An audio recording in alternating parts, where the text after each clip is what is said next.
দেখো আজকে আমরা আর একটা কলিগেটিভ প্রপার্টি নিয়ে জানবো। ওকে, সেটা হলো হিমাঙ্কের অবনমন। দেখো এখানে নামটা দেখে বুঝতে পারছো এখানে কি হবে, হিমাঙ্কের অবনমন মানে হিমাঙ্কটা কমে যাবে। হিমাঙ্ক কী জানিস, ফ্রিজিং পয়েন্ট। ওকে, দেখো এই হিমাঙ্ক এইটা কিন্তু একদম নতুন কোনো শব্দ নয়, আমরা মোটামুটি 7-8 থেকে এটা পড়ে আসছি। ওকে, হিমাঙ্ক মানে কি, দেখো হিমাঙ্ক বা ফ্রিজিং পয়েন্ট এটা মানে কি, যেটা আমরা হিমাঙ্ক বা যেটাকে বলছি ফ্রিজিং পয়েন্টস, ফ্রিজিং পয়েন্ট।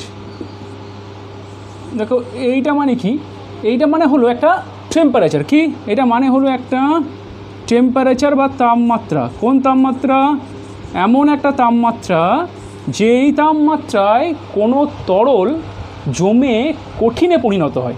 ওকে, কোনো তরল জমে কঠিনে পরিণত হয় বা কঠিনে পরিণত হতে শুরু করে। আর কি হয়, এবং যতক্ষণ না সমস্ত তরলটা জমে কঠিনে পরিণত হচ্ছে ততক্ষণ ওই তাপমাত্রাটা ফিক্স থাকে। ওকে, তাপমাত্রাটা একই থাকে। তো সেই তাপমাত্রাকে ওই কঠিনের বা ওই তরলের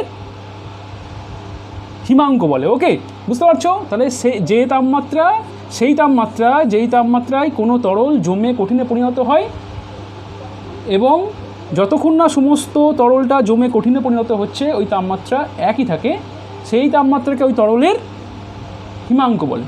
ওকে, তো এই পর্যন্ত আমরা মোটামুটি ওই লোয়ার ক্লাসগুলোতে জেনেছিলাম। তো এখানে আমি আরেকটু এর সঙ্গে একটু ভ্যারাইটি অ্যাড করবো, একটু টুইস্ট অ্যাড করবো। ওকে, দেখো এর ভেতরে আর কি হয়। ওকে, দেখো যখন কোনো তরল যখন কঠিনে পরিণত হয়, মানে ফ্রিজিং পয়েন্টে বা হিমাঙ্কে যখন কোনো তরল কঠিনে পরিণত হয় তখন কি হয় জানো, তখন তরল আর কঠিনের মধ্যে একটা সাম্যাবস্থা কাজ করে, একটা ইকুইলিব্রিয়াম কাজ করে। ওকে, কেমন বলো তো, যেমন ধরো এরকম তরল জমে যেমন কঠিন হয় অপোজিট প্রসেসটাও হয়। ঠিক আছে, বেশ, এটা নিয়ে আমি খুব একটা টাইম ব্যয় করবো না, জাস্ট এইটুকু জেনে রাখো যে এখানে তরল আর কঠিনের মধ্যে একটা সাম্যাবস্থা থাকে। ঠিক আছে, হিমাঙ্কে এরা একটা সাম্যাবস্থায় থাকে, ইকুইলিব্রিয়াম স্টেটে থাকে।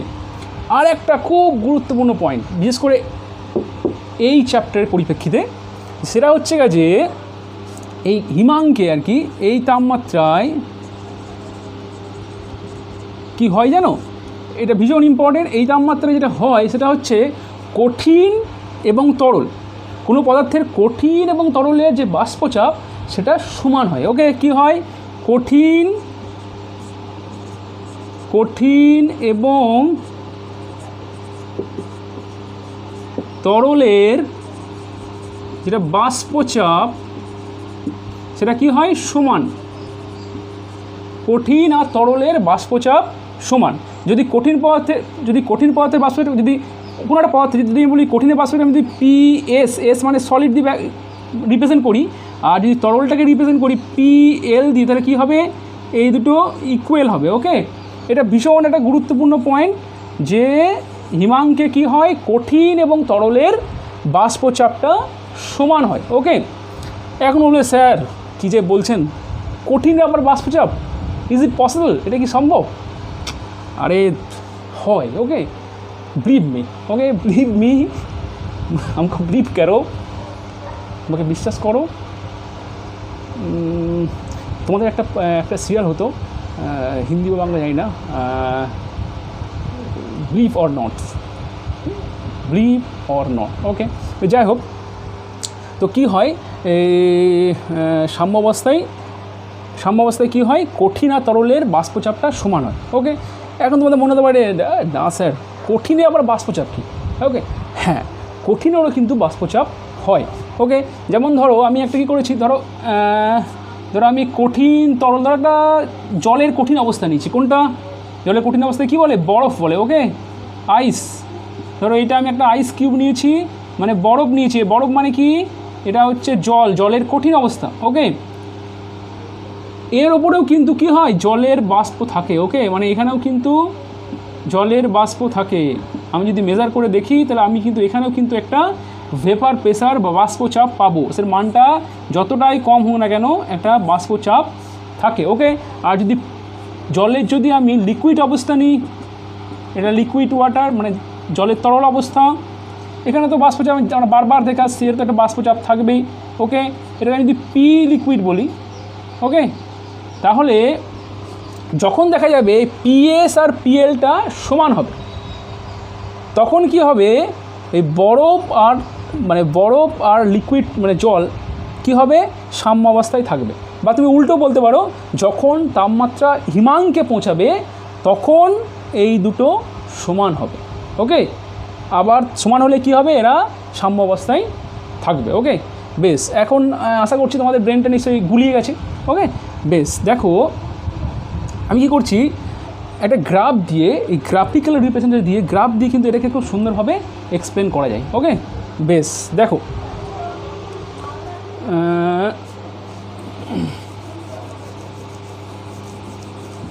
ধরো আমি এখানে একটা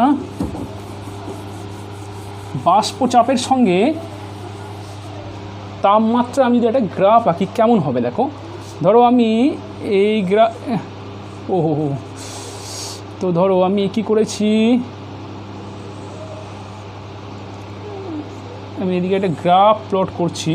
ধরো আমি এই দিকে প্লট করেছি, এটা একটু বাড়িয়ে ফেলি, এইদিকে প্লট করেছি টেম্পারেচার। ওকে, তাপমাত্রা কেলভিন স্কেলে, ওকে, সেন্টিগ্রেড স্কেলেও হবে একই ব্যাপার।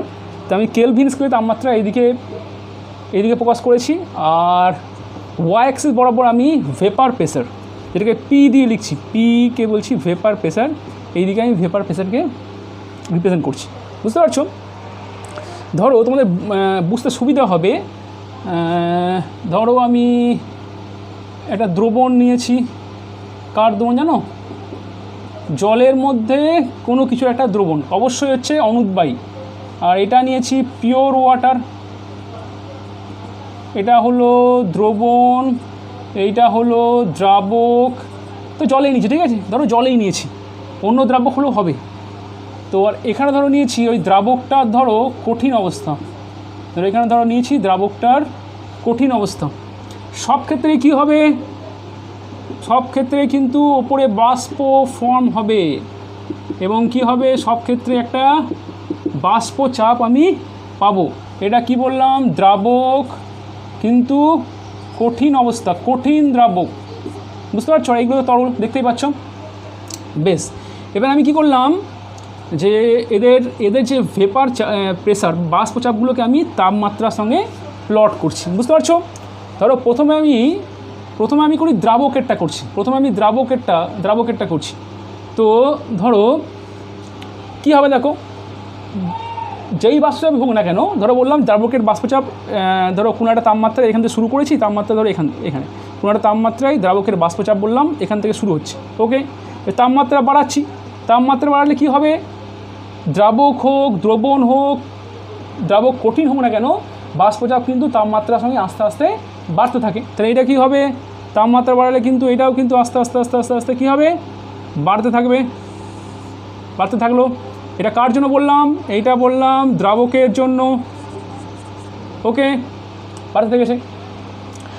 আর দ্রবণের জন্য কি হবে দেখো, আমরা বারবার পড়ে আসছি, আমরা লাস্ট কয়েকটা ক্লাসে বারবার আমি একটা তো রিপিট করছি, কি হয়, দ্রাবকের মধ্যে কোনো কঠিন দ্রাবক যদি গুলে দেওয়া হয় বা দ্রবীভূত করা হয়, তাহলে কি হয়, ওই দ্রবণের কি বাষ্পচাপটা কমে যায়। মানে দ্রবণের বাষ্পচাপ কিন্তু পিওর দ্রাবকের থেকে কিন্তু সবসময়ই কম।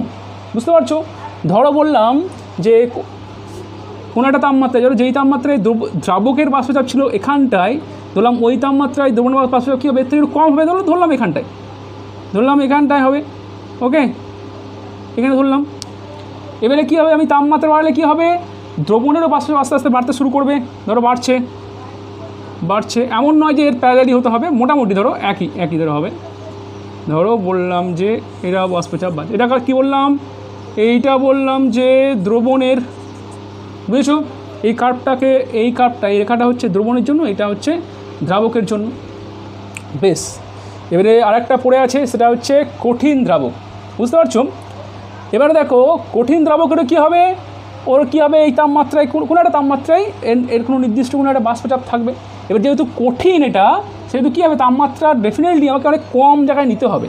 না হলে এরম জায়গায় হয়তো নিলে কি এখানে এখানে কী আছে, দ্রাবকটা আছে লিকুইড স্টেটে আছে, এখানে কী হবে, দ্রাবকটা কিন্তু কঠিন অবস্থায় থাকবে না, কোন দিকে থাকবে, আরও একটু এই দিকে থাকবে, তাপমাত্রা যখন আর একটু কম, সেই এই রেঞ্জে দ্রাবকটা কঠিন অবস্থায় থাকতে পারে। ধরো বললাম যে দ্রাবকটা যে আমি শুরু করলাম, ধরো কোনো একটা তাপমাত্রায় শুরু করলাম, ধরো দ্রাবকের এইটা হচ্ছে কোনো একটা তাপমাত্রায়, এইটা বললাম দ্রাবকের কঠিন অবস্থায় বাষ্পচাপ। ওকে, বেশ, এর আমি কী করছি, তাপমাত্রা বাড়াচ্ছি, তাপমাত্রা বাড়ালে কিন্তু এক্ষেত্রেও কিন্তু কী হবে, বাষ্পচাপটা কিন্তু আস্তে আস্তে বাড়তে শুরু করবে। ওকে, দেখো এক্ষেত্রে কিন্তু একটু এরা যেভাবে বাড়ছে, এরা যেমন আস্তে আস্তে বাড়ছে, এটা কিন্তু একটু দ্রুত হারে বাড়ে, ঠিক আছে। যাই হোক, দ্রুত হোক বা হোক, আস্তে হোক, সেটা নিয়ে আমার কোনো প্রশ্ন নেই। ধরো এইটা একটু ধরো এইটা হলো এইদিকে বাড়ছে। ওকে, এটা খুব স্টিফ হয়ে গেছে, একটু ফ্ল্যাট করে দিই। ওকে, ধরো এরকম, এইটা হলো কি রিপ্রেজেন্ট করছে, এইটা হচ্ছে কঠিন দ্রাবক, এইটা হলো দ্রাবক কিন্তু জেসে দ্রাবক নয়, কঠিন দ্রাবক, বুঝতে পারছো? বেশ, তাহলে এটা কঠিন দ্রাবকটা, এইটা হচ্ছে কঠিন দ্রাবকের বাষ্পচাপ এই দিকে বাড়ছে, বুঝতে পারছো? বেশ, এবারে যেটা মেন কথা আমি বলেছিলাম যে কি হয়, হিমাঙ্কে বা ফ্রিজিং পয়েন্টে কি হয়, যে তরলের বাষ্পচাপটা কঠিন দ্রাবকের বাষ্পচাপের সঙ্গে কি হয়, সমান হয়। ওকে, সমান হলেই তবেই কি হবে, ওই দ্রবণটা বা ওই দ্রাবকটা কঠিনে পরিণত হবে, বুঝতে পারছো? তাহলে কি হবে, আমাকে দেখতে হবে যে কোন তাপমাত্রায় এই দ্রাবকটা, প্রথমে দ্রাবকটা বলছি, দ্রাবক এবং কঠিন দ্রাবকের, মানে তরল দ্রাবক এবং কঠিন দ্রাবকের বাষ্পচাপটা একই হয়। কী করা যায় বলো তো? দেখো আমি কী করবো, আমি তো এইটাকে একটু এদিকে বাড়িয়ে দিই, তাহলে কী হবে, যদি এদিকে একটু এক্সটেন্ড করি, তাহলে কী হবে, ধরো এটা একটু বাড়িয়ে ফেলাম এদিকে, এই পাশটা হয় না, ধরো এদিকে বাড়ালাম, ঠিক আছে। তাহলে দেখো এখানে যে পয়েন্টটা পেয়েছি, এই পয়েন্টটা কী করেছে, এই দুটো লাইন ক্রস করেছে, তো এই পয়েন্টটা কী বোঝাচ্ছে, এই পয়েন্টটা বোঝাচ্ছে এটা একটা এমন একটা পয়েন্ট যেখানে কি কঠিন দ্রাবক ও তরল দ্রাবকে কি বাষ্পচাপটা সেম, একই হয়ে যাচ্ছে। তাহলে এর মানে কি, এর মানে হচ্ছে এর যে করসপন্ডিং যে তাপমাত্রা বা উষ্ণতা, সেটাই কি হবে, সেইটাই হচ্ছে যে ওই পিওর দ্রাবকের কি হবে, ফ্রিজিং পয়েন্টস বা হিমাঙ্ক, যেটাকে কী দিয়ে প্রকাশ করা হয়, T0F। T0 মানে পিওর ফর্মে আছে, F মানে হচ্ছে ফ্রিজিং পয়েন্টস, T0F মানে হচ্ছে এটা দ্রাবকের হিমাঙ্ক, বুঝতে পারছো? বেশ, এবারে চলে আসি দ্রবণের ক্ষেত্রে কি হবে, এটাকে আমি একটু বাড়াচ্ছি, দেখো এইদিকে বাড়াচ্ছি, এদিকে বাড়ালে কী হবে, দেখো তো বাড়ালাম, তাহলে এই পয়েন্টটা কি রিপ্রেজেন্ট করছে, এই পয়েন্টটা এমন একটা পয়েন্ট রিপ্রেজেন্ট করছে যেখানে কি বলো তো, যেখানে দ্রবণের বাষ্পচাপ কঠিন দ্রাবকের বাষ্পচাপের সঙ্গে একই হচ্ছে, সমান হচ্ছে। তার মানে এই পয়েন্টের করসপন্ডিং যে তাপমাত্রা, যে টেম্পারেচার, সেটা কি রিপ্রেজেন্ট করছে, সেটা রিপ্রেজেন্ট করছে যে এইটা হচ্ছে দ্রবণের হিমাঙ্ক, দ্রবণের ফ্রিজিং পয়েন্ট। তো এই পয়েন্টটাকে আমি লিখছি TF। ওকে, আগেরটা লিখেছিলাম T0F, এটাকে লিখছি TF। TF হচ্ছে দ্রবণের হিমাঙ্ক, বুঝতে পারছো? দেখো তোমার এই গ্রাফ থেকে পরিষ্কার হয়ে যাচ্ছে, দেখো কোনটা বেশি, TF বেশি না T0F বেশি? অবশ্যই T0Fটা বেশি, T0F এইটা বেশি। তাহলে তার মানে কি হলো, এটা রিপ্রেজেন্ট করছে দ্রাবকের হিমাঙ্ক। তার মানে কি, যে দ্রাবকের হিমাঙ্ক, পিওর দ্রাবকের হিমাঙ্ক দ্রবণের হিমাঙ্ক থেকে কি হয়, বেশি হয়, বুঝতে পারছো? তো উল্টো করে বলো, দ্রবণের হিমাঙ্ক কি হয়, অবনমন হয়। দ্রবণের হিমাঙ্ক কি হয়, অবনমন হয়। কখন, যখন অ্যাকচুয়ালি দ্রবণ মানে কি হয়, যখন পিওর দ্রাবকে কোনো কঠিন দ্রাবক গুলে দেওয়া হয়, তখন তাহলে কি হয়, দ্রবণের হিমাঙ্ক কমে যায়। আশা করছি এখানটা ক্লিয়ার হয়ে গেছে যে কেন দ্রবণের হিমাঙ্ক পিওর দ্রাবক অপেক্ষা কমে যায়, বুঝতে পেরেছ? বেশ, এবারে দেখো, এবার আমি চলে আসবো রাউল টেস্টে, রাউল্টের সূত্র। দেখো তার আগে আমি কথা বলি, এখানে দেখো তো এখানে কত পরিমাণ কমলো, দ্রবণের হিমাঙ্ক কি পরিমাণ কমলো, দেখো কমেছে বেশি কোনটা, T0F মাইনাস TF, এই পরিমাণ দ্রবণের হিমাঙ্কটা কমেছে, এটাকে আমি রিপ্রেজেন্ট করছি ডেল টি দিয়ে, ডেল টি এফ। ওকে বেশ, এবারে বিজ্ঞানী রাউল্ট কি বললো? বিজ্ঞানী রাউল্ট বলছে যে, বেশ আমি লিখে ফেলি, বিজ্ঞানী রাউল্ট কি বলছেন? বিজ্ঞানী রাউল্ট বলল কি যে এই অ্যাকচুয়ালি এইভাবে বলেনি, এটা আছে অনেক অনেক ক্যালকুলেশন করে এটা একটা এক্সট্রাক্ট ফর্ম, সেটাকে আমরা ওই সহজ করে বলছি। তো রাউল্টের কথাটা যদি সহজ করে বলা হয় তাহলে কি হবে? রাউল কি বলল যে এই যে অবনমন, এই যে কমে যাওয়া দ্রবণের যে হিমাঙ্ক কমে যাচ্ছে, এইটা বলছে দ্রবণের মোলাল গাঢ়ত্বের সঙ্গে সমানুপাতিক। মোলাল গাঢ়ত্বের সঙ্গে সমানুপাতিক। এম মানে কি? এমটা হলো দ্রবণের মোলাল গাঢ়ত্ব, বুঝতে পারছো? দ্রবণের মোলাল গাঢ়ত্ব। স্যার এটা তো বারবার করেছি, এটা বোঝানোর কিছু নেই স্যার, আগে চলুন। ওকে ওকে ওকে যাচ্ছি। ওকে, তাহলে এইটা হলো কি? এইটা হলো দ্রবণের মোলাল গাঢ়ত্ব, বুঝতে পারছো? তবে হ্যাঁ, এই ক্লাসটা যারা দেখছো তারা অবশ্যই কিন্তু এর আগের ক্লাসটা কিন্তু লেকচারটা অবশ্যই দেখবে, বুঝতে পারছো? ওই আগের ক্লাসটার সঙ্গে হিউজ সিমিলারিটি আছে প্রবলেমে, অ্যাপ্রোচটা, ক্যালকুলেশন বলবো না, এই যে ফর্মুলাটা প্লাস এখানে যে প্রবলেমগুলো করবো মোটামুটি 80% 90% একই রকমের, বুঝতে পারছো? তো ওই যে আগের ক্লাসটা করলে এইটা হচ্ছে কোয়াইট ইজি, বুঝতে পারছো? বেশ, এবারে দেখো একই কথা বলবো আমি, যে যদি পরীক্ষায় আসে রাউল্টের সূত্রটি লেখো, যে হিমাঙ্কের অবনমন সংক্রান্ত রাউল্টের সূত্রটি লেখো, তখন কি লিখবে? আমার লেখার দরকার নেই, কিন্তু কয়েকজনের হয়তো দরকার আছে, তাহলে আমি একটু লিখে ফেলছি রাউল্টের সূত্র। ওকে, রাউল্টের সূত্র কি বললো? মানে হিমাঙ্কের অবনমন সংক্রান্ত রাউল্টের সূত্র। রাউল কি বললো? যে ওই অনুদ্বায়ী দ্রাবযুক্ত, এইটা বলতেই হবে, অনুদ্বায়ী বা কঠিন, অনুদ্বায়ী দ্রাবযুক্ত দ্রবণের হিমাঙ্কের অবনমন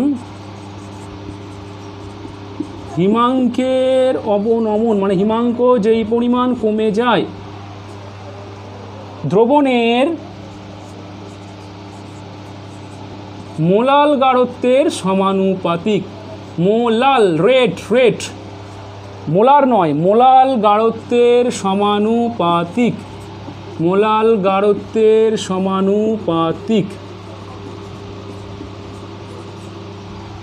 ওকে বেশ, তাহলে এটাকে আমি আরেকবার লিখছি। তার মানে কী রেখেছিলাম বলো তো? বেশ, এটাকে আমি একটু ওপরে লিখছি, আর অনেক কিছু লিখতে হবে। তাহলে ওপরে আমি গ্রাফটা মুছে ফেলছি, বুঝতে পারছো? আবার রিপিট করছি, অবশ্যই কিন্তু এটা করে নোট নেবে। পার্সোনাল নোট হচ্ছে গেছে বেস্ট নোট ওয়ার্ল্ডের মধ্যে।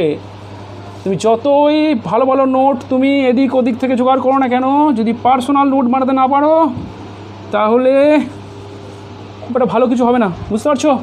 তোমাকে পার্সোনাল নোট বানাতে হবে। বেশ, তাহলে দেখো আমি তাহলে এখানে কী পাচ্ছি? এখানে কী বললো এটাকে আমি লিখছি। তাহলে ডেল টি এফ, আমি তাকে এইগুলো সব নোটেশনগুলো সব জানি, তো একবার চটপট শুরু করে দিলাম। তাহলে এটা হচ্ছে এখান থেকে শুরু হচ্ছে, ঠিক আছে? এইটা এখান থেকে শুরু করছি, ডেল টি এফ। ওকে, কী দেখেছিলাম? প্রপোর্শনাল টু এম, মোলার গাঢ়ত্ব। ইকুয়াল করলে কি হবে? একটা কনস্ট্যান্ট আছে জানো, এই কনস্ট্যান্টটাকে এফ দি, আগের ক্লাসে বলছিলাম কে বি, এখানে হবে কে এফ। একটা ছিল বয়লিং পয়েন্ট, এটা যেহেতু freezing point, K F M. যেখানে কেটা কি? যেখানে কেটা হচ্ছে ধ্রুবক। ওকে, এটা বারবার দেখেছি। তাহলে এটা হলো কি? এটা কনস্ট্যান্ট। এটাকে বলছে এই ধ্রুবকটার প্রচুর নাম আছে, সবগুলো বেশ কঠিন নাম, জবরদস্ত নাম। তো আমি তার মধ্যে একটা সহজ নামকে পিক আপ করেছি। সহজ নামটা হলো যে হিমাঙ্ক ধ্রুবক। ওকে, হিমাঙ্ক ধ্রুবক, বুঝতে পারছো? বেশ, এইটা ইংরেজিতে বলছে এটাকে ক্রায়োস্কোপিক কনস্ট্যান্ট, ক্রায়োস্কোপিক, CRYOSCOPIC। এই নামটাকে আমি 2-3বার প্র্যাকটিস করেছিলাম, এই ইংরেজি নামটা যাতে ভুল না লিখি, আশা করছি ভুল লিখিনি। ওকে, ক্রায়োস্কোপিক কনস্ট্যান্ট, বুঝতে পারছো? বেশ, তাহলে এটা বলছে হিমাঙ্ক ধ্রুবক বা ক্রায়োস্কোপিক কনস্ট্যান্ট। বেশ, এবারে শোনো যে কেএফ এর মানটা কিন্তু দ্রাবের ওপর নির্ভর করে না, বুঝতে পারছো? দ্রাবের প্রকৃতির উপর নির্ভর করে না। এই জলে আমি এই দ্রাবক এখানে আমি এই দ্রবণে আমি কী গুলেছি, এখানে আমি গ্লুকোজ গুলেছি না সুক্রোজ গুলেছি, সুক্রোজ গুলেছি না ইউরিয়া করেছি, তার উপরে কিন্তু এই ডেলটি এই কেএফ এর মানটা নির্ভর করে না। কেএফ এর মানটা কিন্তু দ্রাবের প্রকৃতির উপর নির্ভর করে না। ওকে, তাই এটা আমি আগের দিনেও বলেছিলাম, দ্রাবের প্রকৃতির উপর নির্ভর কেন করে না? নির্ভর করলে কী হতো, এটা কিন্তু আর কোয়ালিটেটিভ প্রপার্টি বা সংখ্যাগত ধর্ম থাকতো না, বুঝতে পারছো? তার মানে এই কেএফটা কিন্তু দ্রাবের প্রকৃতির উপর নির্ভর করে না, কিন্তু দ্রাবকের প্রকৃতির উপর নির্ভর করে, বুঝতে পারছো? দ্রাবকের প্রকৃতির উপর নির্ভর করে, প্রকৃতির উপর নির্ভর করে। মানে ধরো যদি আমি এখানে জল নিই, জলের ক্ষেত্রে কেএফ এর মানটা একটা হবে, যদি ইথানল নিই কেএফ এর মানটা আলাদা হবে, বুঝতে পারছো? বেশ, আমার এই মুহূর্তে মনে পড়ছে যদি CCl4 কার্বন টেট্রাক্লোরাইড নিই, এর ক্ষেত্রে জানো তো কেএফ এর মানটা ভীষণ বেশি হয়। আমি এক্স্যাক্টলি না মানটা আমার মনে নেই, কেএফ এর মানটা অনেক বেশি হয়, জানো তো? এটা খুব বেশি ইন্টারেস্টিং। এর ক্ষেত্রে এই দ্রাবকের ক্ষেত্রে কেএফ এর মানটা অনেক বেশি হয়, মানে প্রায় 30 এই রেঞ্জে, বুঝতে পারছো? বেশ, যাই হোক, এটা খুব গুরুত্বপূর্ণ ইনফরমেশন, এটা ইনফরমেশনের বেশি কিছু নয়, বুঝতে পারছো? বেশ, দেখো, বেশ, এবারে দেখো এই পার্টটাই মুছে ফেলি। বেশ, দেখো পরীক্ষার সময় না অনেক সময় এটাকে ডিফাইন করতে বলে বলা হয়তো বলে কেএফ বললো যে কেএফ এর সংজ্ঞা দাও। ওকে, বা কেএফ কাকে বলে, ক্রায়োস্কোপিক কনস্ট্যান্ট কাকে বলে, বা হিমাঙ্ক ধ্রুবক কাকে বলে, তখন তুমি কী বলবে? দেখো তুমি এটাকে তুমি এভাবে করে নাও। দেখো কেএফ সমান কী পাচ্ছি? কেএফ সমান পাচ্ছি ডেল TF বাই M, বুঝতে পারছো? এবারে দেখো যদি M = 1 হয়, 1 মানে কি? M = 1 মানে কি? দ্রবণের গাঢ়ত্ব হচ্ছে 1 মোলাল দ্রবণ, ঠিক আছে? যেটাকে 1 মোলাল দ্রবণ বলা হয়। মোলারিটির ক্ষেত্রে 1 নর্মাল বলা হয়, কিন্তু এখানে M = 1 মানে 1 মোলাল দ্রবণ, বুঝতে পারছো? বেশ, তখন কী হবে তো? তখন কেএফ সমান কী হবে? Del TF। Okay, del TF মানে কি? ডেল T মানে কী পরিমাণ হিমাঙ্ক কমছে, হিমাঙ্কের অবনমন কী পরিমাণ হচ্ছে। তাহলে কি কেএফটা হিমাঙ্ক ধ্রুবক সমান কি? যে অবনমনের পরিমাণ, কখন? যদি দ্রবণের গাঢ়ত্বটা হয় 1 মোলাল, বুঝতে পারছো? তাহলে এটাকে তুমি তাহলে ভাষায় কীভাবে লিখবে? তুমি তো ভাষায় লিখতে পারো যে, আশা করছি ভুল লিখিনি, অনুদ্বায়ী দ্রাবযুক্ত 1 মোলাল দ্রবণের হিমাঙ্কের অবনমনকেই কেএফ বলে। বোঝা গেছে? বেশ, হ্যাঁ, আরেকটা জিনিস সেটা হচ্ছে যে কেএফ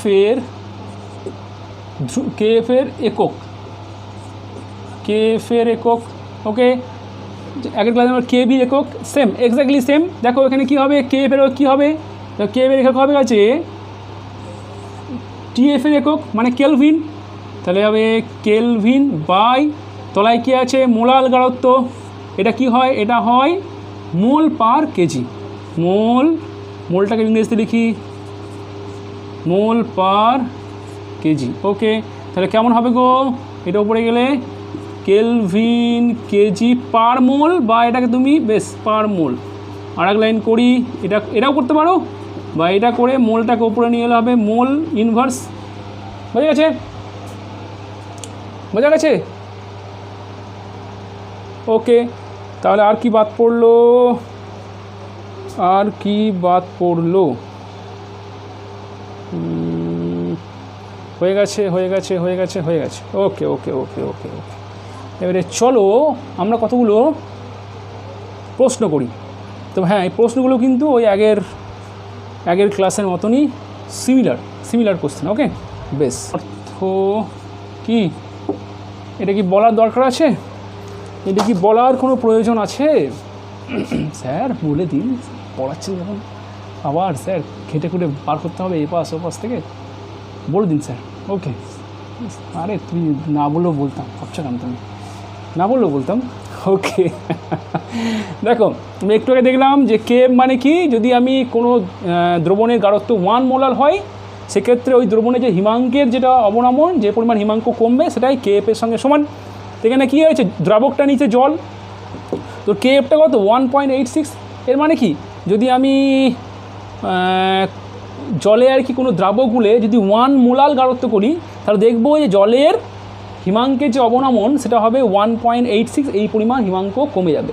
জলের হিমাঙ্ক কত বলো তো, in general pure water 0 degree centigrade, ওইটা কমে কত হবে তাহলে -1.86 ডিগ্রি সেন্টিগ্রেড, বুঝতে পারছো? এই পরিমাণ কমে যাবে। আর তুমি যদি কেলভিনে বলো তাহলে কত হবে 273 - 1.86, যদি কেলভিনে বলো 273 - 1.86, এই পরিমাণ কমে যাবে। কত হবে দেখে নেবে। ওকে, বেশ।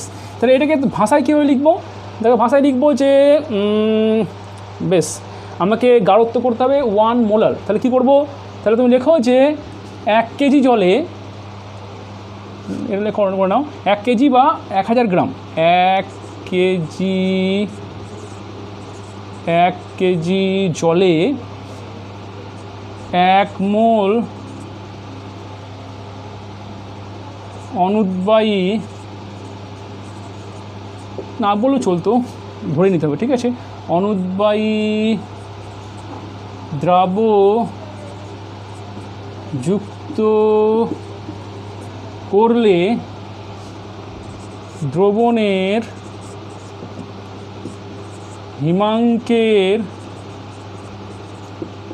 অবনমন হবে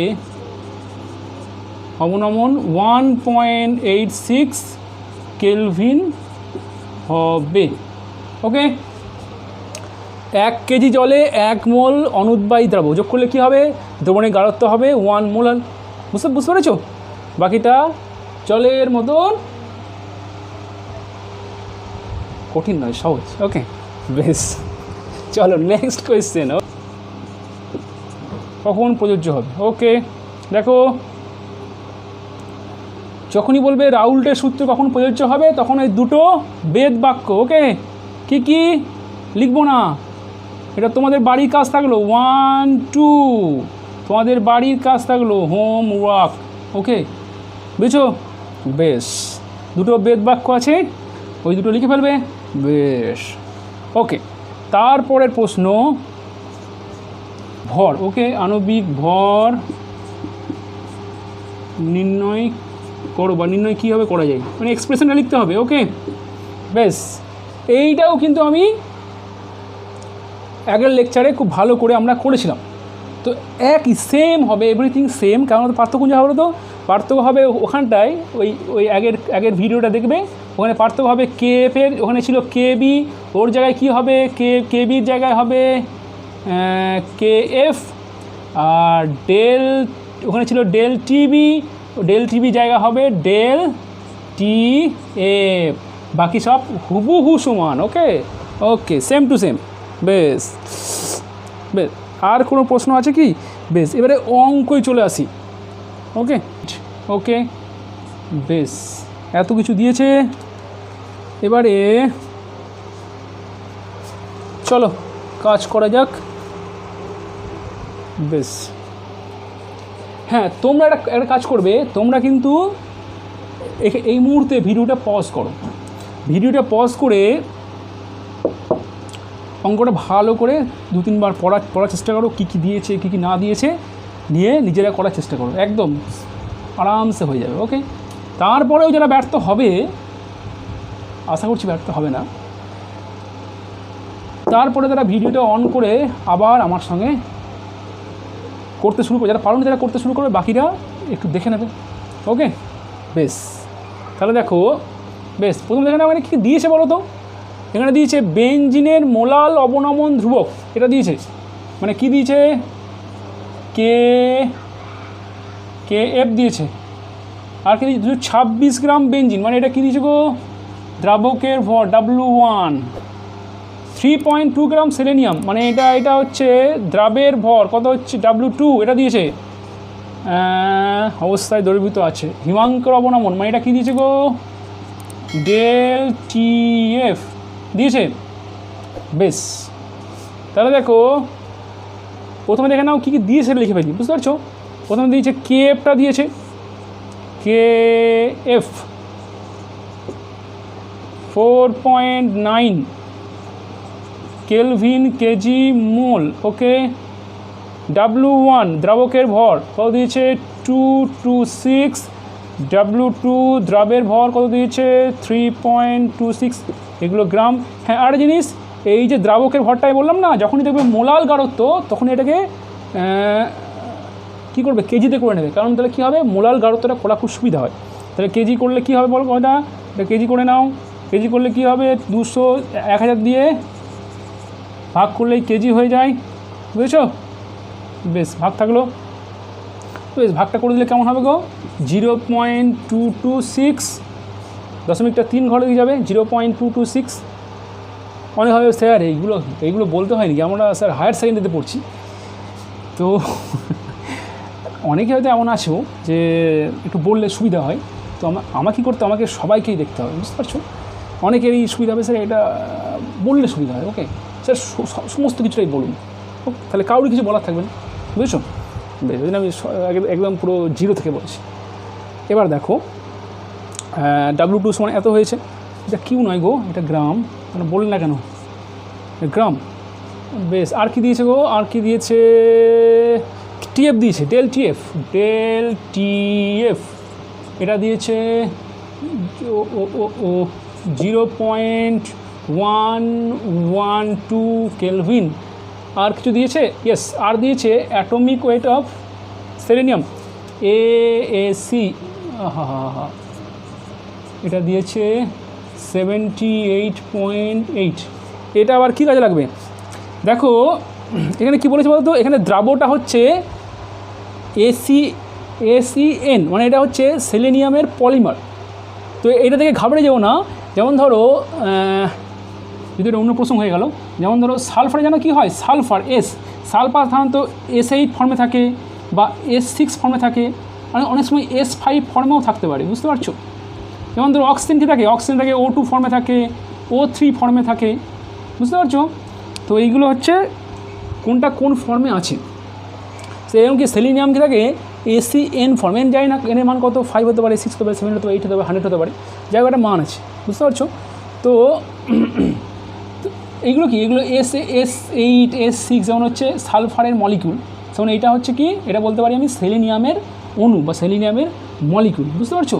তো আমাকে করতে হবে কি? প্রথমে আমাকে ওই সেলেনিয়াম যে মলিকিউলটা আছে ওর আণবিক গুরুত্ব, মানে সেলেনিয়ামের আণবিক গুরুত্বটা বার করতে হবে, বুঝতে পারছো? আণবিক গুরুত্ব কী বার করা হবে? দেখো, একটা সেলেনিয়ামের ভর হচ্ছে গায়ে, আণবিক ভর হচ্ছে গায়ে, পারমাণবিক ভর হচ্ছে গায়ে 78.8, তাহলে N সঙ্গে কটা হবে? N × 78.8। তাহলে দেখো এটাকে একটু করে নিই, এখান থেকে হালকা করে নিই যে সেলেনিয়ামের আণবিক গুরুত্ব, বা এটাকে লিখে দাও না, এটাকে ACN এর আণবিক, বা আমরা শর্টে লিখি না, শর্টে করে ফেলি, আণবিক গুরুত্ব সমান কথা বলো তো?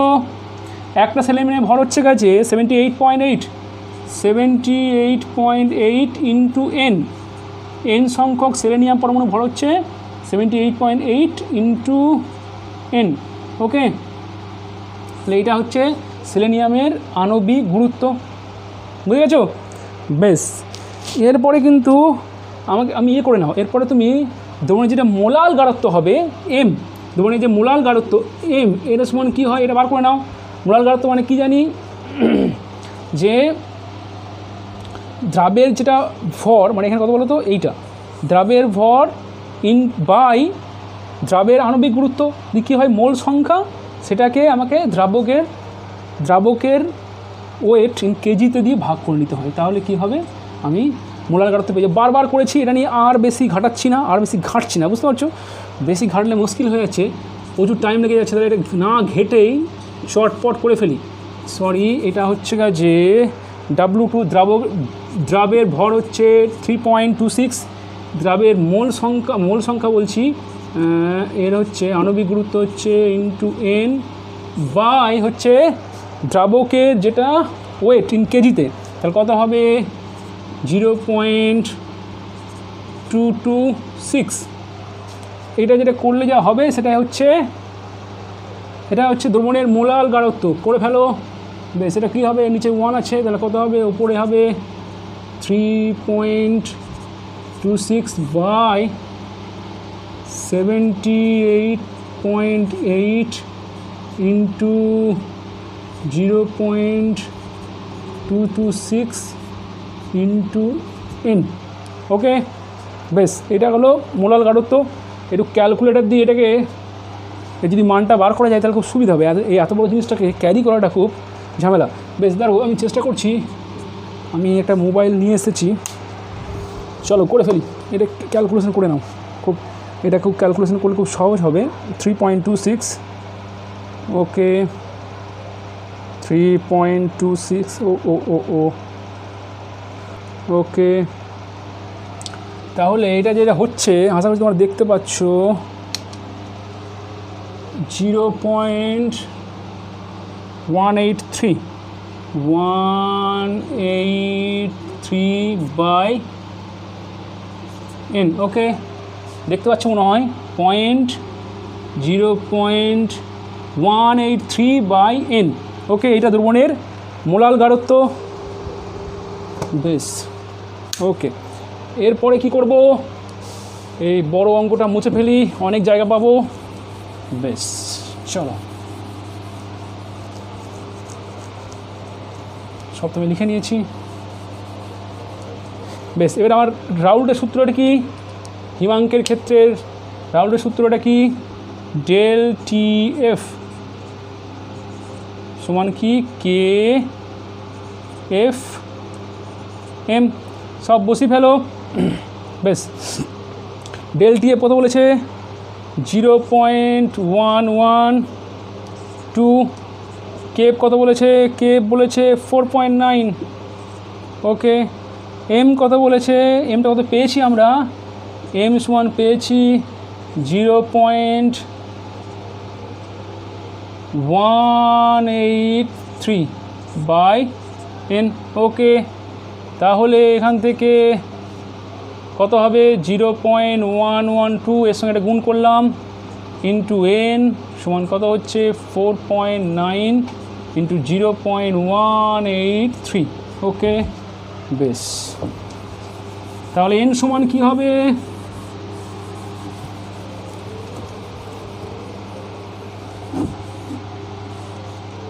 n সমান কি হবে গো, বা n সমান হবে 4.9।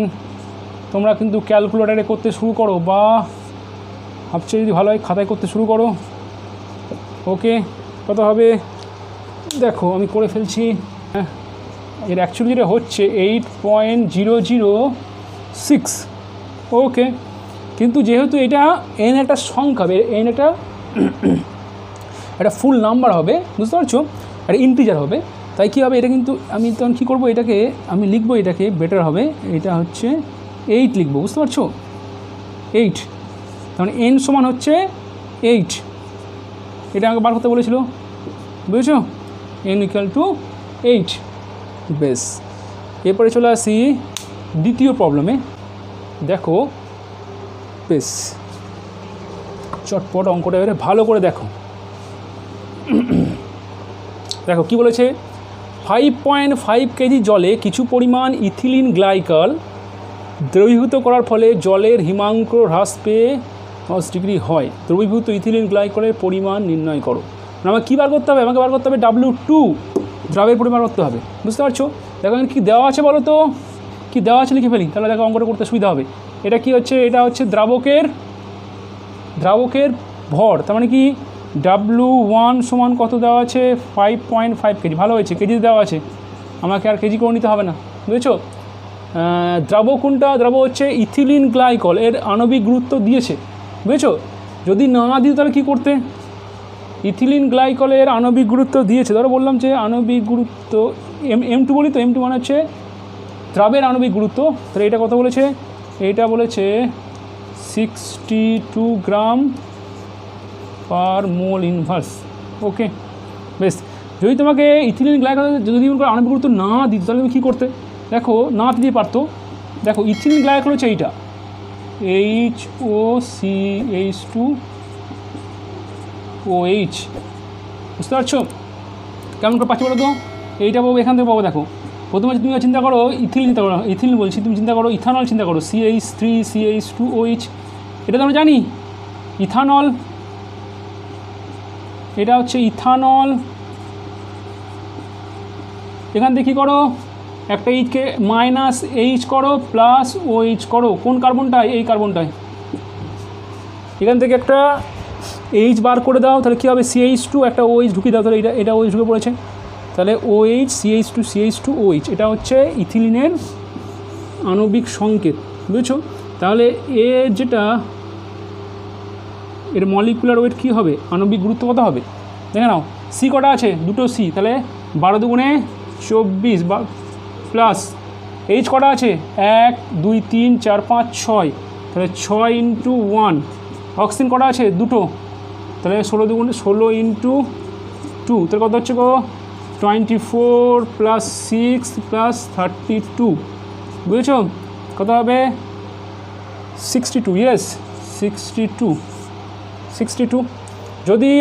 যদি ইথিলিন গ্লাইকলের আণবিক গুরুত্ব না হতো তাহলে তোমাকে এইভাবে বার করে নিতে, বুঝতে পারছো। দেখো আরও কয়েকটা আমি তোমাদেরকে দ্রব্য বলে রাখি, পরে যাই না, যেমন ইউরিয়া, তোমরা এটা করে রাখবে, এগুলো ইউরিয়া, এদের আণবিক গুরুত্বগুলো করে রাখবে। ইউরিয়া এর সংকেত হচ্ছে কাজে CONH2 ওকে। গ্লুকোজ এটা হচ্ছে C6H12O6, এটা সম্ভবত 180 হয়।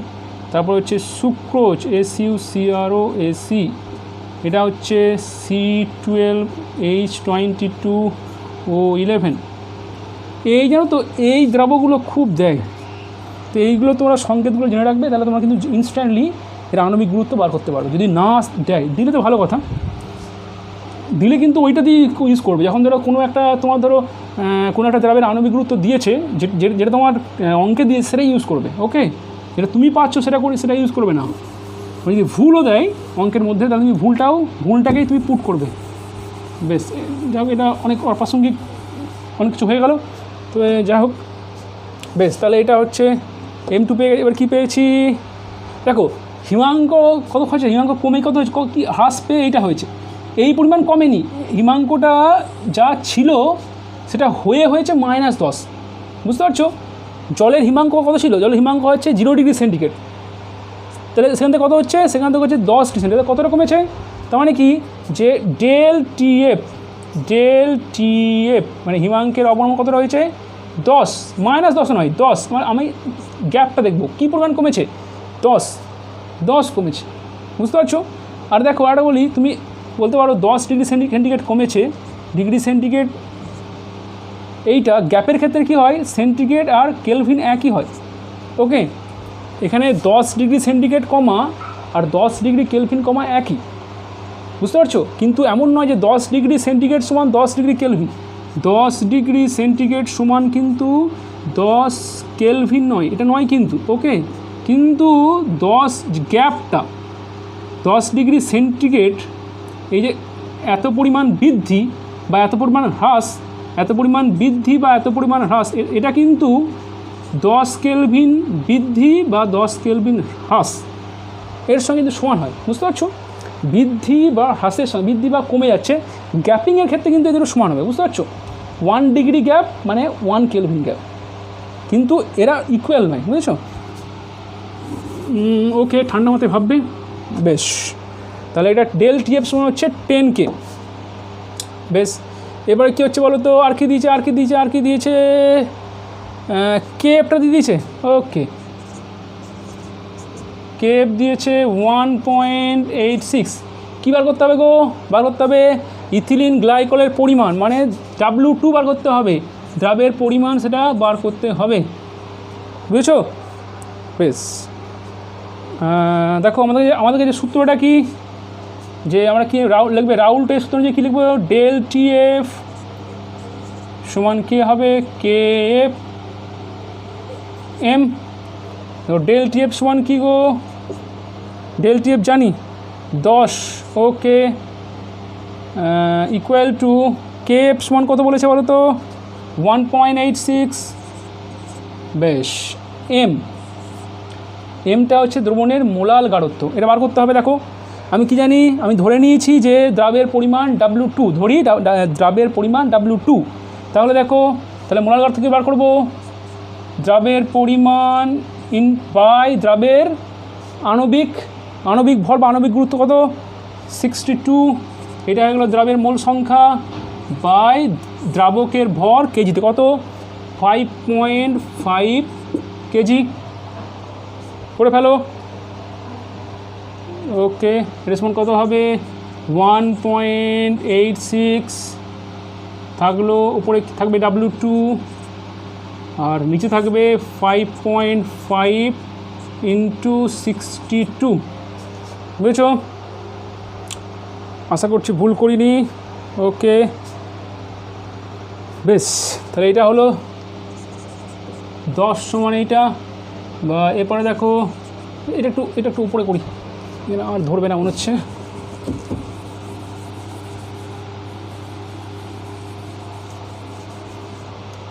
দেখো তাহলে এখানে কি হবে, বেশ, যাদের মনে হচ্ছে আমি বেশি করছি, মানে সব স্টেপগুলো করছি, তারা কী হবে, একটু ফাস্ট ফরওয়ার্ড করে দেখে নাও, একটু পার করে দেখে নাও, তাহলে সুবিধা হবে, বুঝতে পারছো? যাদের ব্রেনটা একটু বেশি চলে, তাদের ভাবছে এটা একবার দুবারে করছেন কেন, একবারে করে ফেলুন, তারা একটু ফাস্ট ফরওয়ার্ড করে দেখে নাও। আর যারা ভাবছো যে করলে ভালো হয়, তারা দেখো। ওকে, বেশ, তাহলে এটা কি হবে, 1.86 W ইন্টু W2 সমান হচ্ছে কাজে 10 ইন্টু 5.5 ইন্টু 62। বেশ, ওকে, তাহলে W2 সমান কী হবে, 10 ইন্টু 5.5 ইন্টু 62 বাই হচ্ছে 1.86। চলো ক্যালকুলেটার বার করে ফেলি।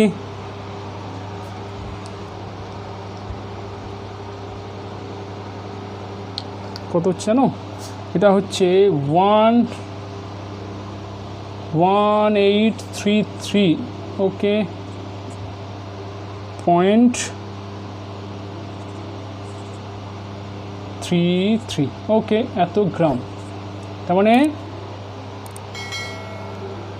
তার মানে দ্রাবের পরিমাণ হচ্ছে এত গ্রাম, বুঝতে পারছো? বেশ, ঠিক আছে। ওকে, আবার তোমাদের সঙ্গে নেক্সট ক্লাসে দেখা হবে। বাই।